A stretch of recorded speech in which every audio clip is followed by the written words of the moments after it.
കുടുംബത്തിൻ തലവൻ യേശുവായാൽ ദൈവഭവനമായി മാറിടും. കുടുംബത്തിൻ തലവൻ യേശുവായാൽ ദൈവഭവനമായി മാറിടും. നോഹയുടെ തലമുറയിൽ എല്ലാവരും ദൈവവിരുദ്ധമായി ജീവിച്ചപ്പോൾ നോഹ ഒരു കുടുംബം പണിതു.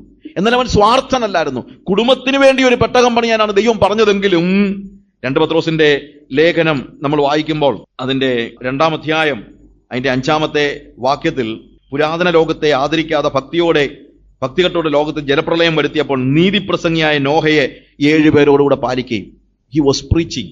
ദൈവം അവനോട് പ്രസംഗിക്കാൻ പറഞ്ഞില്ലെന്ന് എന്റെ ചിന്ത, അറിയത്തില്ല. പക്ഷേ നീ പോയി എല്ലാവരോടും പ്രസംഗിക്കാനായിട്ട് ദൈവം അവനോട് ആവശ്യപ്പെടുന്നത് നമ്മളിവിടെ കാണുന്നില്ല. എല്ലാവരോടും പോയി പ്രസംഗിക്ക് എന്ന് പറയാൻ. എന്നിട്ടും അവൻ പ്രസംഗിച്ചു. അതാണ് സുവിശേഷ വേലയുടെ അറിയപ്പെടേണ്ടതായ മർമ്മം. പ്രസംഗം എന്ന് പറയുന്നത് ഒരു കൽപ്പനയുടെ അനുസരണമായിട്ടല്ല നമ്മൾ കാണേണ്ടത്. പ്രസംഗം എന്ന് പറയുന്നത് കൽപ്പന ഇല്ലെങ്കിലും ചെയ്യുന്ന കാര്യമായിരിക്കണം. കാരണം നോഹ അവന്റെ ജനങ്ങളെ സ്നേഹിച്ചു, അവന്റെ കുടുംബത്തെ അവൻ സ്നേഹിച്ചു. അവൻ ദൈവത്തോടുകൂടെ നടന്നതുകൊണ്ട് ദൈവം സ്നേഹിക്കുന്നതിനെ അവനും സ്നേഹിക്കാതിരിക്കാൻ കഴിയത്തില്ല. അതുകൊണ്ട് അവൻ ജനങ്ങളെ സ്നേഹിച്ചു. ഇവരിൽ ആരെയെങ്കിലും ഒക്കെ രക്ഷിക്കാൻ കഴിഞ്ഞെങ്കിലോ എന്നുള്ള ആഗ്രഹത്തോടു കൂടി അവൻ എല്ലായിടത്തും ചെന്ന് പറഞ്ഞു, കേട്ടോ, കർത്താവ് എന്നോട് പറഞ്ഞു ജലപ്രളയം വരാൻ പോകുകയാണ്, ഞാനൊരു വലിയ പെട്ടകം ഉണ്ടാക്കിയിട്ടുണ്ട്, നിങ്ങൾ വരണം, അതിനകത്ത് കയറിയാൽ രക്ഷപ്പെടും, ഇല്ലെങ്കിൽ രക്ഷപ്പെടത്തില്ല. ആൾക്കാർ പറഞ്ഞു ചിരിച്ചു. പക്ഷേ അവന്റെ ഹൃദയത്തിൽ ഇത് പറയാതിരിക്കാൻ കഴിയത്തില്ല. പൗലോസ് പറയാണ്, എന്ത്, ഞാൻ സുവിശേഷം അറിയിക്കുന്നില്ലെങ്കിൽ എനിക്ക് അയ്യോ കഷ്ടം. എന്ത് കഷ്ടം? മത്തായിയുടെ സുവിശേഷം 28-ാം അധ്യായം 20-ാം വാക്യത്തിൽ ഉണ്ടല്ലോ, നിങ്ങൾ സകല ജാതികളോടും പോയി സുവിശേഷം അറിയിക്കാൻ. ഞാൻ പോയി പറഞ്ഞില്ലെങ്കിൽ കർത്താവ് എന്നെ ശിക്ഷിച്ചാലോ എന്നാണോ നിങ്ങൾ ചിന്തിക്കുന്നത്? അല്ല. മത്തായിയുടെ സുവിശേഷം 28-ാം അധ്യായം വായിച്ചൊന്നുമല്ല പൗലോസ് ഇക്കാര്യങ്ങൾ പറയുന്നത്. എന്താണെന്നറിയാമോ? അവൻ ജനങ്ങളെ സ്നേഹിച്ചപ്പോൾ താൻ അനുഭവിക്കുന്ന സൗഭാഗ്യം മറ്റുള്ളവർക്ക് പകർന്നു കൊടുക്കാതിരിക്കാൻ കഴിയാത്തത് കൊണ്ട് അവൻ ആലോചിച്ചു, അയ്യോ, ഞാൻ പറഞ്ഞില്ലെങ്കിൽ അവർ നരകത്തിൽ പോകത്തില്ലേ? ഞാൻ പറഞ്ഞില്ലെങ്കിൽ അവന് മരിക്കുമ്പോൾ ന്യായാസനത്തിന് മുമ്പാകെ നിൽക്കുമ്പോൾ അവരിത് അറിഞ്ഞില്ലെങ്കിൽ എത്ര കഷ്ടമാണ്. അവൻ ഇരിക്കപ്രതിയില്ലാഞ്ഞിട്ട് അവൻ സുവിശേഷം അറിയിച്ചത്. It was not the force of a commandment. ഒരു കൽപ്പനയുടെ ഒരു ഫോഴ്സ് അല്ലായിരുന്നു. it was an urge from within. അവന്റെ ഹൃദയത്തിന്റെ ഉള്ളിൽ നിന്നുള്ള വലിയൊരു ഏർജ് ആയിരുന്നു എന്ത്? പ്രസംഗിക്കുവാനുള്ളത്. നോഹ പ്രസംഗിച്ചു. ദൈവം സമയം കൊടുത്തു, വളരെ സമയം കൊടുത്തു. 1 പത്രോസ് 3-ാം അധ്യായത്തിൽ അതിന്റെ 19-ാം വാക്യത്തിൽ നമ്മൾ കാണുന്നത്, ആത്മാവിൽ അവൻ ചെന്ന് പണ്ട് നോഹയുടെ കാലത്ത് പെട്ടകം ഒരുക്കുന്ന സമയം ദൈവം ദീർഘക്ഷമയോടെ കാത്തിരിക്കുമ്പോൾ അനുസരിക്കാത്തവരായി തടവുള്ള ആത്മാക്കളോട് ദീർഘക്ഷമയോടെ. ദൈവത്തിന്റെ ദീർഘക്ഷമ ഭയങ്കരമാണ്. ചിലപ്പോൾ ആളുകൾ ചോദിക്കാറുണ്ട്, എന്തുകൊണ്ട് കർത്താവ് വരുവാൻ താമസിക്കുന്നു? ചിലർ ചിന്തിക്കുന്നത് പോലെ കർത്താവിന്റെ വരവിന് താമസമില്ല. പിന്നെ എന്താണ് ഇത്രയും താമസം എന്ന് ചോദിച്ചാൽ ഒറ്റ റീസണുള്ളൂ. എന്താണ്? ദീർഘക്ഷമയോടെ അവൻ കാത്തിരിക്കുകയാണ്. എല്ലായിടത്തും എല്ലാവരും മാനസാന്തരപ്പെടണമെന്നുള്ള ദൈവത്തിന്റെ ആഗ്രഹം നമ്മുടെ ചുറ്റുപാടുമുള്ളവരെ, നമ്മുടെ കർത്താവ് സൃഷ്ടിച്ചതായ ഈ ജനങ്ങളെ, ഇന്ത്യക്കാരെ, കോട്ടയത്തുള്ളവരെ, ചൈനയിലുള്ളവരെ, ആഫ്രിക്കയിലുള്ളവരെയൊക്കെ കർത്താവിന് സ്വർഗത്തിൽ കൊണ്ടുപോകാനുള്ള ആഗ്രഹം ബാക്കി നിൽക്കുന്നത് കൊണ്ട് അവന്റെ വരവ് താമസിക്കുന്നെന്നുള്ളതേ ഉള്ളൂ. ദീർഘക്ഷമയോടെ. ദൈവത്തിന്റെ ദീർഘക്ഷമയുടെ ഏറ്റവും വലിയ ഉദാഹരണം വാസം പറഞ്ഞു കഴിഞ്ഞാൽ ഈ നോഹയുടെ പെട്ടകത്തിന്റെ അല്ലെങ്കിൽ ജലപ്രളയത്തിന്റെ കാലഘട്ടം തന്നെയാണ്. കാര്യം എന്നറിയാമോ? നോഹയ്ക്ക് മുമ്പുണ്ടായിരുന്ന നോഹയുടെ തലമുറയിലെ വേറൊരാളെ കുറിച്ച് നമ്മൾ കാണുന്നുണ്ട്. മെതുശലേഹ്, ഹാനോക്കിന്റെ മകനായ മെതുശലേഹ്. മെതുശലേഹിന്റെ അർത്ഥം, ആ പേരിന്റെ അർത്ഥം, പണ്ടൊക്കെ ആളുകളുടെ പേരിനൊക്കെ അർത്ഥം ഉണ്ടായിരുന്നു. പേരിന്റെ അർത്ഥം എന്നറിയാമോ? When he dies that will happen. അവൻ മരിക്കുമ്പോൾ അത് സംഭവിക്കും. എന്ത് സംഭവിക്കും? ജലപ്രളയം സംഭവിക്കും. അതാണ് ആ വാക്കിന്റെ അർത്ഥം. നിങ്ങൾ കൃത്യമായ കണക്കുകൂട്ടി നോക്കിയാൽ അറിയാൻ കഴിയും. മെതുശലേഹ് മരിക്കുന്ന വർഷമാണ് ജലപ്രളയം ഉണ്ടാകുന്നത്. മെതുശലേഹാണ് ലോകത്തിൽ ഏറ്റവും കൂടുതൽ വർഷം ജീവിച്ചിരുന്ന വ്യക്തി. എന്തുകൊണ്ടാണ്? മെതുശലേഹിനെ നേരത്തെ എടുക്കാൻ ദൈവത്തിന് ആഗ്രഹമില്ലാഞ്ഞിട്ടോ അല്ലെങ്കിൽ അതുകൊണ്ടൊന്നുമല്ല. മെതുശലേഹ് മരിക്കുമ്പോൾ എന്ത് സംഭവിക്കണം? ജലപ്രളയം സംഭവിക്കണം. അപ്പൊ അതുകൊണ്ട് അവൻ എന്ത് ചെയ്തു? കർത്താവ് എന്ത് ചെയ്തു? ജനങ്ങളോടുള്ള ദീർഘക്ഷമയുടെ ഭാഗമായി മെതുശലേഹിനെ അവൻ കൂടുതൽ അവന്റെ ആയുസിനെ നീട്ടിക്കൊടുത്തു. നോക്ക്, കർത്താവിന്റെ ദീർഘക്ഷമയുടെ ആ ഒരു അവസ്ഥ നിങ്ങളൊന്ന് ആലോചിച്ച് നോക്കിയേ. പക്ഷെ ആരും രക്ഷിക്കപ്പെട്ടില്ല. എന്നിട്ടും ദൈവം അവസരം കൊടുത്തു. രക്ഷിക്കപ്പെടാത്ത ആ ജനങ്ങളോട് തന്നെ നോഹ പ്രസംഗിച്ചു. ചില സമയത്ത് അങ്ങനെ ഒരു പ്രശ്നം നമുക്കുണ്ടാകാറുണ്ട്. ഞാനൊരിക്കലും മാൾവ എക്സ്പ്രസ്സിൽ പഞ്ചാബിലൂടെ യാത്ര ചെയ്തുകൊണ്ടിരിക്കുമ്പോൾ ദൈവാത്മാവ് എന്നോട് സംസാരിച്ചു. ഇറ്റ് വാസ് ഇൻ 2000 അപ്പോൾ കർത്താവ് പറഞ്ഞ ഒരു കാര്യം, പഴയ നിയമത്തിലൊരു വാക്യം വെച്ചാണ്, അവർ കേട്ടാലും കേൾക്കാഞ്ഞാലും നീ പ്രസംഗിക്കണം. ഞങ്ങൾ പ്രവർത്തിച്ചുകൊണ്ടിരുന്ന പല സ്ഥലങ്ങളിലും ഒരു ഫലവും ഇല്ലാതിരുന്ന സമയത്ത് പലപ്പോഴും ഞാൻ ചിന്തിച്ചിട്ടുണ്ട്, ഇതങ്ങ് നിർത്തിയാലോ, ഈ ഏറിയയിലെ പ്രവർത്തനം നിർത്തിയാലോ, ആരും രക്ഷിക്കപ്പെടുന്നില്ലല്ലോ. ഉടനെയാണ് കർത്താവിനോട് പറഞ്ഞത്, മനുഷ്യപുത്ര, അവർ കേട്ടാലും കേൾക്കാഞ്ഞാലും നീ പ്രസംഗിക്കണം. ഞാൻ കർത്താവിനോട് ചോദിച്ചു, കർത്താവേ, കേട്ടാൽ എനിക്ക് സന്തോഷമോ, കേൾക്കുന്നില്ലെങ്കിൽ ഞാൻ എന്തിനാ ഇത്രയും കഷ്ടപ്പെട്ട് പ്രസംഗിക്കുന്നത്? എന്നെ കർത്താവ് പറഞ്ഞു, first of all that is my commandment. ഒന്നാമത് അത് നിന്റെ ചുമതലയല്ല, ദാറ്റ് ഈസ് മൈ കമാൻഡ്മെന്റ്, അത് എൻ്റെ കൽപ്പനയാണ്. 2, നീ ചോദിച്ചുകൊണ്ട് പറയാം. നീ പ്രസംഗിച്ച ഒരാൾ രക്ഷിക്കപ്പെടുകയാണെങ്കിൽ പ്രത്യക്ഷത്തിൽ നീ അവരുടെ രക്ഷകനാകുകയാണ്.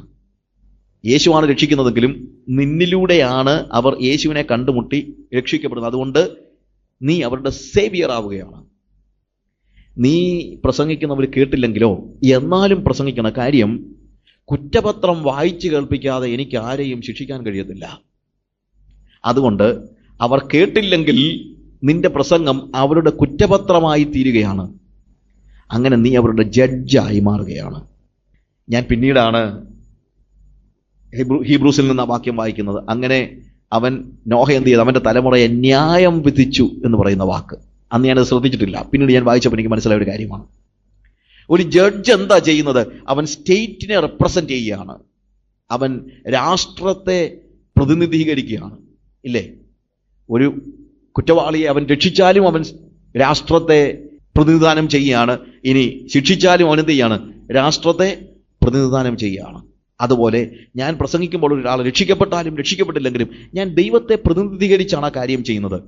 അവൻ രക്ഷിക്കപ്പെട്ടാൽ എനിക്ക് സന്തോഷം. ഏത് ജഡ്ജിക്കും ഒരാളെ ശിക്ഷ വിധിക്കാനല്ല താല്പര്യം, എങ്ങനെയെങ്കിലും ഒരു മനുഷ്യനെ രക്ഷിക്കാൻ കഴിയുമെന്ന് അവൻ നോക്കുന്നത്. ഇല്ലേ? ഇനി ഒരാൾ അതിന് യോഗ്യനല്ലെങ്കിൽ അവൻ്റെ ജീവിതം അവൻ അതിന് കൊടുക്കുന്നില്ലെങ്കിൽ നാച്ചുറലി നമ്മൾ അവൻ്റെ ജഡ്ജ് ആയിത്തീരുകയാണ്. നോഹ പ്രസംഗിച്ചു, ആരും കേട്ടില്ല. പെട്ടെന്ന് ജലപ്രളയം വന്നു, എല്ലാവരെയും തൂത്തുകൊണ്ടുപോയി. പ്രിയമുള്ളവരെ, നമ്മുടെ ജീവിതത്തിൽ നോഹയുടെ കാലഘട്ടത്തിലെ പോലെ ആകുന്ന ഒരു കാലത്തിലേക്ക് നമ്മൾ വന്നിരിക്കുകയാണ്. അതുകൊണ്ട് നമ്മൾ ഒരു കാരണവശാലും എന്താണ്, ആ കാലഘട്ടത്തിന്റെ പ്രത്യേകതകൾക്ക് അനുസരിച്ച് അവരോട് ചേർന്ന് ജീവിക്കാനല്ല ആഗ്രഹിക്കുന്നത്. വക്രതയുള്ള ഈ തലമുറയിൽ നിന്ന് നിങ്ങളെ തന്നെ രക്ഷിച്ചുകൊള്ളുവീൻ, നിങ്ങളെ തന്നെ രക്ഷിച്ചുകൊള്ളുവീൻ. നമ്മുടെ കുടുംബം പണിയുക എന്നുള്ള വലിയ അവസ്ഥ, അതാണ് നമ്മൾക്ക് ആവശ്യമായിരിക്കുന്നത്. നമ്മുടെ കുടുംബം പണിയുക. നമ്മൾ കുഞ്ഞുങ്ങൾക്ക് വേണ്ടി എന്ത് നേടിക്കൊടുക്കുന്നു എന്നുള്ളത് വലിയ പ്രസക്തി, ഇവിടെ എന്ത് നേടിക്കൊടുക്കുന്നത് വലിയ പ്രസക്തമായ കാര്യമൊന്നുമല്ല. ഞാൻ പറയട്ടെ, കുഞ്ഞുങ്ങൾക്ക് വേണ്ടി തലമുറയ്ക്ക് നമ്മൾ പകർന്നു കൊടുക്കേണ്ടത് പണമല്ല, തലമുറയ്ക്ക് നമ്മൾ പകർന്നു കൊടുക്കേണ്ടത് ബിസിനസ് അല്ല, തലമുറയ്ക്ക് നമ്മൾ പകർന്നു കൊടുക്കേണ്ടത് പറമ്പല്ല. തലമുറയ്ക്ക് നമ്മൾ പകർന്നു കൊടുക്കേണ്ടത് എന്താണ് എന്ന് 2 തിമോത്തിയോസ് 1-ാം 4-5 വാക്യങ്ങൾ വായിക്കുമ്പോൾ പൗലോസ് തിമോത്തിയോസിനെ കുറിച്ച് പറയുന്നുണ്ട്. എന്താണ്? നിന്റെ അമ്മ യുനീക്കയിലും നിന്റെ വലിയമ്മച്ചി ലോബീസിലും ഉണ്ടായിരുന്നതായ നിർവ്യാജ വിശ്വാസം നിന്നിലും ഉണ്ട് എന്ന് ഞാൻ ഉറച്ചിരിക്കുന്നു. നമ്മുടെ തലമുറയ്ക്ക് നമ്മൾ പകർന്നു കൊടുക്കേണ്ടത് എന്താണെന്നറിയാമോ? നിർവ്യാജ വിശ്വാസമാണ്, സിൻസിയർ ഫെയ്ത്ത്. നോഹ തൻ്റെ തലമുറയ്ക്ക് പകർന്നു കൊടുത്തതാണ് ഫെയ്ത്ത്, വിശ്വാസം പകർന്നു കൊടുത്തു. ഇല്ലേ? അതും എങ്ങനെയുള്ളതാണ്? സിൻസിയർ ആയിട്ടുള്ള ഫെയ്ത്ത്. കുഞ്ഞുങ്ങൾക്ക് വേണ്ടി പ്രാർത്ഥിച്ചാൽ മാത്രം പോരെ പ്രിയമുള്ളവരെ.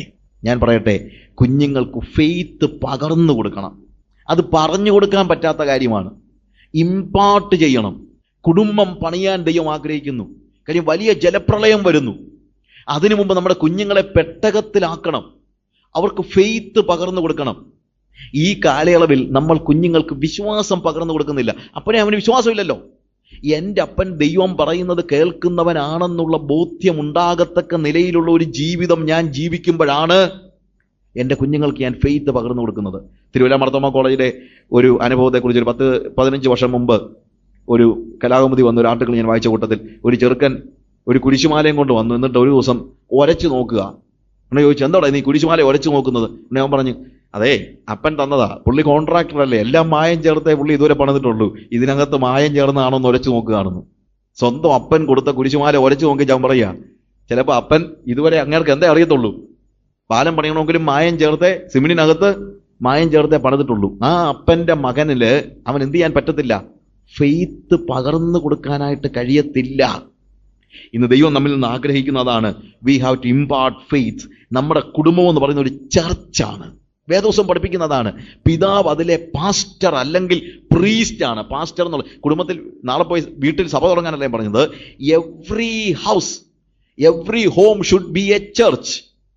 അതൊരു 7 day ചർച്ചാണ്. 7 ദിവസവും നിൽക്കുന്ന ഒരു സഭയായിരിക്കണം എൻ്റെ ഭവനം. ഞായറാഴ്ച നമ്മളിവിടെ സെലിബ്രേറ്റ് ചെയ്യാൻ വരികയാണ്, അത്രേ ഉള്ളൂ. ഞായറാഴ്ച 3/4 മണിക്കൂർ സൺഡേ സ്കൂൾ പഠിക്കുന്നത് കൊണ്ട് നിങ്ങളുടെ പിള്ളേരിലേക്ക് വിശ്വാസം ഒന്നും പകർന്നു ചെല്ലത്തില്ല. സൺഡേ സ്കൂൾ പഠിക്കണം, നല്ല കാര്യമാണ്. പക്ഷേ കുഞ്ഞുങ്ങളിലേക്ക് നിർവ്യാജ വിശ്വാസം പകർന്നു കൊടുക്കേണ്ടത് സൺഡേ സ്കൂൾ ടീച്ചേഴ്സ് അല്ല. നിങ്ങളുടെ കുഞ്ഞുങ്ങളിലേക്ക് നിർവ്യാജ വിശ്വാസം പകർന്നു കൊടുക്കേണ്ടത് നിങ്ങളാണ്. അതിന് ഒരു 7 day ചർച്ച് നിങ്ങളുടെ വീട്ടിൽ വേണം. നോഹയോട് കൂടെ അവന്റെ കുഞ്ഞുങ്ങൾ നിൽക്കുന്നതിന്റെ കാരണം അതാണ്. അവൻ ഒരിക്കലും പറഞ്ഞില്ല, കുഞ്ഞുങ്ങളെ വലിയ ജലപ്രളയം വരുന്നു, അതുകൊണ്ട് ഞാൻ നിങ്ങളെ നീന്താൻ പഠിപ്പിക്കാം എന്നാണോ പറഞ്ഞത്? വലിയ ജലപ്രളയം വരുന്നത് കൊണ്ട് നിങ്ങളെ നീന്താൻ പഠിപ്പിക്കാമെന്നാണോ നോഹ കുഞ്ഞുങ്ങളോട് പറഞ്ഞത്? അല്ല. പക്ഷെ നമ്മൾ പറയുന്ന അതാണ്. എന്ത്? പിള്ളാരെ, ഇന്നൊരു കോമ്പറ്റിറ്റീവ് ലോകമാ. ഇവിടെ നിനക്ക് നിൽക്കണമെങ്കിൽ ആരുടെ തലയിൽ ചവിട്ടിയാണെങ്കിലും നിന്റെ തല എവിടെ കാണണം? മോളിൽ കാണണം. കാര്യം ഇത് ഒരു കോമ്പറ്റിറ്റീവ് ലോകമാണ്, അല്ലേ? എടാ, ഇക്കാലത്ത് നീ ഇങ്ങനെ നടന്നാൽ എങ്ങനെയാണാ പറ്റുന്നത്? ഇക്കാലത്ത് നമ്മൾ എന്തോ ചെയ്യാന്നറിയാമോ? പെട്ടകത്തിൽ നിന്ന് പിള്ളാരെ വെള്ളത്തിലേക്ക് തള്ളിയിട്ടിട്ട് നീന്തടാന്ന് പറയുക. I am not joking. അതാ ഇന്ന് സംഭവിച്ചുകൊണ്ടിരിക്കുന്നത്. നമ്മുടെ തലമുറയിലെ ജനങ്ങളെ പെട്ടകത്തിനകത്ത് സൂക്ഷിക്കേണ്ടതിന് പകരം വെള്ളത്തിനകത്തേക്ക് തള്ളിയിട്ടിട്ട് നീന്തടാന്ന് പറയുന്നവനായി ഇന്ന് പെന്തക്കോസ്തുകാരൻ. അവിടെയാണ് ഒരു വ്യത്യാസം ആവശ്യമായിരിക്കുന്നത്. ഹല്ലേലൂയ. കുടുംബം പണിയുവാൻ ദൈവം നമ്മളോട് ആവശ്യപ്പെടുകയാണ്. ഒരു വ്യത്യസ്തമായ ഒരു അനുഭവം. ഇന്ന് ഞാൻ എൻ്റെ വാക്കുകളിലൂടെ അവസാനിപ്പിക്കുമ്പോൾ, നോഹയുടെ കാലഘട്ടം പോലെ ഒരു കാലഘട്ടത്തിലേക്ക് നമ്മൾ വന്നിരിക്കുമ്പോൾ, നമ്മുടെ സഭ അതിനകത്ത് മുങ്ങിത്താണുകൊണ്ടിരിക്കുമ്പോൾ, എല്ലാവരും ദൈവശബ്ദത്തിന് നേരെ കാതടച്ചിരിക്കുമ്പോൾ, ആത്മാവിന്റെ വാതിലുകൾ കൊട്ടിയടച്ചിരിക്കുമ്പോൾ, ഈ തലമുറയിൽ എന്റെ കുഞ്ഞുങ്ങളെ നീന്താൻ പഠിപ്പിക്കാനല്ല, പെട്ടകത്തിനകത്ത് അവന് വേണ്ടി ഭവനം പണിയുമെന്ന്, എന്റെ കുഞ്ഞുങ്ങൾക്ക് വേണ്ടി ഞാനൊരു വീട് പണിയും ഈ പെട്ടകത്തിനകത്ത് എന്ന് നമുക്ക് ഈ സമയത്ത് നമുക്ക് കണ്ണുകളെ അടയ്ക്കാം. നമുക്ക് എല്ലാവർക്കും കണ്ണുകളെ അടയ്ക്കാം. ഒരു നിമിഷം. വ്യത്യസ്തമായ ഒരു ആത്മീയതയ്ക്ക് വേണ്ടി കർത്താവ് നമ്മളെ വിളിച്ചിരിക്കുകയാണ്. ഈ ലോകത്തോട് അനുരൂപരാകരുത്. ഈ കാലഘട്ടത്തിന്റെ പ്രത്യേകത നോഹയുടെ കാലം പോലെയാകും. നോഹയുടെ കാലഘട്ടത്തിന്റെ പ്രത്യേകത മറ്റൊന്നുമല്ല. They were living as if they have only flesh. ഒരു ശരീരം മാത്രമുള്ളവരെ പോലെ അവർ ജീവിച്ചു. ആത്മാവ് ഒരു യാഥാർത്ഥ്യമല്ലായിരുന്നു. ഹല്ലേലൂയ. ഇന്ന് പെന്തക്കോസ്തുകാരനെ നോക്കി എന്റെ ചിന്ത, ദൈവം പറയും അവൻ പ്രാർത്ഥിക്കുന്നത് തന്നെ ഒരു ശരീരം മാത്രമുള്ളൂ എന്നവനെ പോലെയല്ലേ. ഹല്ലേലൂയ. അവന്റെ പ്രാർത്ഥന ഒന്ന് കേട്ടിട്ട് കർത്താവ് പറയും, എനിക്ക് മടുത്തു ഈ പെന്തക്കോസ്തുകാരനെ കൊണ്ട്. ആ ഒരു ശരീരമുള്ളതും മാത്രമുള്ളവനെ പോലെ അവൻ ഇടപെടുന്നു, അവൻ പ്രാർത്ഥിക്കുന്നു. After all he is only a flesh, or he is acting as if he has only flesh. അവനൊരു ശരീരം മാത്രമേ ഉള്ളൂ എന്നതുപോലെ അവൻ ഇടപെടുന്നു. നിത്യതയെക്കുറിച്ച് അവന് ബോധ്യമില്ല, ദർശനമില്ല, ആത്മാവിനെ കുറിച്ച് ബോധ്യമില്ല. ദൈവം ആത്മാവാകുന്നുവെന്നും ആ ആത്മാവിന്റെ വെളിപ്പാട്, ആ ആത്മാവിന്റെ പകർച്ചയായി അല്ലെങ്കിൽ ആ സ്വരൂപത്തിലാണ് അവനെ സൃഷ്ടിച്ചിരിക്കുന്നത്, അവൻ അറിയുന്നില്ല. നമുക്ക് പറയാൻ കഴിയുമോ, യേശുവേ ഞാൻ മനസ്സിലാക്കുന്നു, ഞാനൊരു ആത്മജീവിയാ, ഞാൻ ശരീരമുള്ള ഒരു ആത്മജീവിയാണെന്ന് നമുക്ക് പറയാൻ കഴിയുമോ? എന്റെ കൺസേൺ ആത്മാവിന്റെ കൺസേണാ. എന്റെ കൺസേൺ നിത്യതയുടേതാണ്. ഞാൻ ഈ ലോകത്തിലുള്ള കാര്യങ്ങൾക്ക് വേണ്ടി ഒത്തിരി ഓടി. പക്ഷേ ഈ തലമുറയിൽ നിന്ന് ഞാൻ വ്യത്യസ്തനായിരിക്കണമെന്ന് നിനക്കിന്ന് പറയാൻ കഴിയുമോ? കർത്താവിനോട് പറയാമോ, കർത്താവേ എന്റെ തലമുറയിലെ ആളുകൾ എങ്ങനെ ജീവിക്കുന്നു എന്നുള്ളത് എനിക്ക് വിഷയമല്ല. അവരൊരു പക്ഷേ ദൈവത്തിന്റെ പുത്രന്മാരെന്ന് സ്വയം വിളിക്കുകയും അവർക്ക് ബോധിച്ചതുപോലെ നടക്കുകയും ചെയ്യുമായിരിക്കും. പക്ഷെ ഞാൻ എൻ്റെ ഓരോ തീരുമാനമെടുക്കുന്നതിന് മുമ്പും എന്താണ് നിന്റെ ഹിതമെന്ന് ഞാൻ തിരക്കും. എനിക്ക് ബോധിച്ചതുപോലെ ഞാൻ നടക്കത്തില്ല. കാരണം ഞാൻ എൻ്റെ ശരീരത്തെ യാഗമായി അർപ്പിച്ചിരിക്കുകയാണ്. കർത്താവേ, എൻ്റെ ബുദ്ധിയല്ല, എൻ്റെ ചിന്തയല്ല, അതൊക്കെ ലോകം കറപ്റ്റ് ചെയ്തിരിക്കുകയാണ്. എന്നാൽ അതിനെ ഒരു ക്ലീൻ സ്ലേറ്റ് ആക്കി നിനക്ക് നിന്റെ ഹിതം എഴുതാനായിട്ട് ഇന്ന് ഞാൻ വിട്ടുതരികയാ. ഈ ലോത്തിന്റെ കാലം പോലെ, ഈ നോഹയുടെ കാലം പോലെ ഈ ഒരു ലോകത്ത് കർത്താവേ നിനക്ക് വേണ്ടി എൻ്റെ വാതിൽ ഞാൻ തുറന്നു തരികയാ. കർത്താവേ, നിന്റെ ആത്മാവ് എൻ്റെ ആത്മാവോട് സംവാദിക്കേണ്ടതിന് വേണ്ടി ഞാൻ എൻ്റെ ആത്മാവിന്റെ വാതിൽ തുറന്നു തരികയാ. എത്ര പേര് കർത്താവിനോട് പറയും, കർത്താവേ ഞാൻ എൻ്റെ ആത്മാവിന്റെ വാതിലുകൾ നിനക്ക് വേണ്ടി തുറന്നു തരുന്നു. അവരുടെ കരങ്ങളെ ഉയർത്തി കർത്താവിനോട് പറ, കർത്താവേ ഞാൻ എൻ്റെ ആത്മാവിന്റെ വാതിലുകൾ നിനക്ക് നേരെ തുറന്നു തരുന്നു. കർത്താവേ, ലോകത്തുള്ള മറ്റുള്ളവർ എന്ത് ചെയ്യുന്ന എനിക്ക് വിഷയമല്ല, എൻ്റെ സഭക്കാരെന്ത് ചെയ്യുന്ന എനിക്ക് വിഷയമല്ല. ഒരുപക്ഷെ ഈ സഭ മുഴുവനായിട്ട് മാറി നിന്നാലും കർത്താവേ നിന്റെ ശബ്ദം കേൾക്കുവാനായി ഞാൻ എൻ്റെ ഹൃദയത്തിന്റെ ആത്മാവിന്റെ വാതിലുകളെ തുറന്നു വെക്കും. കർത്താവേ, എൻ്റെ തലമുറയെ അവർക്ക് ഇവിടെ ഭൂമിയിൽ ഭൂമിയിൽ ആവശ്യമുള്ളതെല്ലാം കൊടുത്ത് കർത്താവെ മത്തുപിടിപ്പിക്കാൻ വേണ്ടിയല്ല, അവരിലേക്ക് ഒരു നിർവ്യാജ വിശ്വാസം പകർന്നു കൊടുക്കുവാൻ തക്കവണ്ണം ഞാൻ പരിശ്രമിക്കും. എന്റെ കുഞ്ഞുങ്ങള് എന്നെ നോക്കിയിട്ട് ഞാൻ ദൈവവുമായിട്ട് സംസാരിക്കുന്ന വ്യക്തിയാണെന്ന് മനസ്സിലാകത്തക്ക രീതിയിൽ എന്റെ കുടുംബം ഞാൻ പണിയും. കർത്താവെ, ഒരു 7 ദിവസവും നിലനിൽക്കുന്ന ഒരു ചർച്ച് ഞാൻ എന്റെ വീട്ടിൽ പണിയും എന്ന് എത്ര പേര് പറയും? കരങ്ങൾ ഉയർത്തി പറ, കർത്താവെ, ഞാൻ തീരുമാനിക്കുന്നു, I will build A 7-day church in my home. കർത്താവെ, ഞാൻ എന്റെ ഭവനത്തില് എന്റെ കുഞ്ഞുങ്ങളെ നിർത്തിക്കൊണ്ട് അവർക്ക് പുരോഹിതനായി നിന്നുകൊണ്ട് ഞാൻ 7 ദിവസം നീണ്ടു നിൽക്കുന്ന ഒരു സഭയെ പണിയും. എന്റെ കുഞ്ഞുങ്ങളെ ലോകത്തിൽ നീന്താൻ വിടാൻ അല്ല, ഈ പെട്ടകത്തിനകത്ത് സൂക്ഷിക്കുവാൻ ഞാൻ തീരുമാനമെടുക്കും. Glory, hallelujah.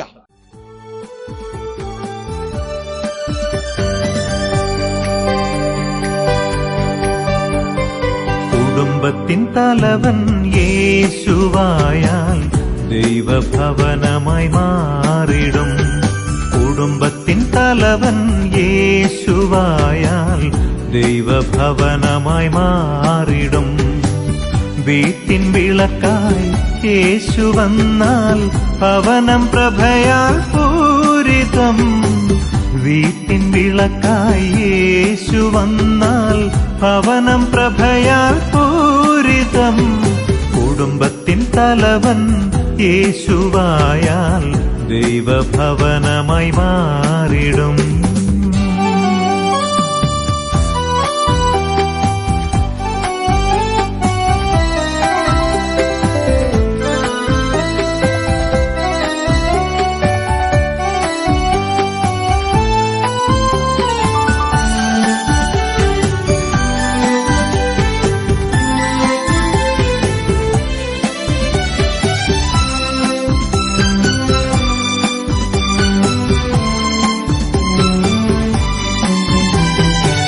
സ്നേഹം കുടുംബത്തിൻ മൊഴിയാകും, കനിവും ദയയും വിളങ്ങിടും.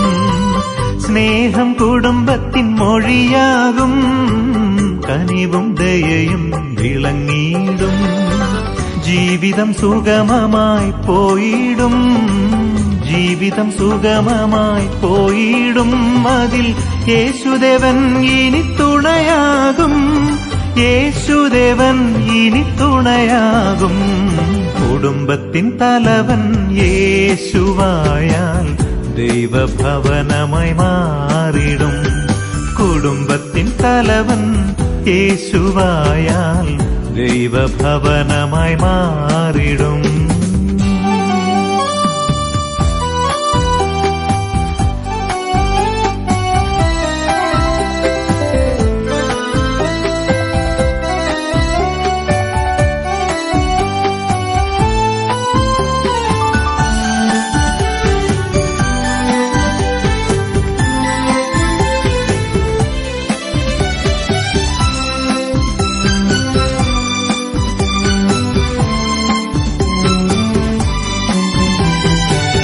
ഈയൊരു ജീവിതം പടകുപോലെ, എതിരുകളെല്ലാം അലകൾ പോലെ. ഈയൊരു ജീവിതം പടകുപോലെ, എതിരുകളെല്ലാം അലകൾ പോലെ. യേശുവാനൗകയിൽ നായകനായി, യേശുവാനൗകയിൽ നായകനായി ശാന്തമായെന്നും നയിച്ചിടുമേ, ശാന്തമായെന്നും നയിച്ചിടുമേ. കുടുംബത്തിൻ തലവൻ യേശുവായാൽ ദൈവഭവനമായി മാറിടും. കുടുംബത്തിൻ തലവൻ യേശുവായാൽ ദൈവഭവനമായി മാറിടും. വീട്ടിൻ വിളക്കായി യേശു വന്നാൽ ഭവനം പ്രഭയാൽ പൂരിതം. വീട്ടിൻ വിളക്കായി യേശു വന്നാൽ ഭവനം പ്രഭയാൽ പൂരിതം. കുടുംബത്തിൻ തലവൻ യേശുവായാൽ ദൈവഭവനമായി മാറിടും.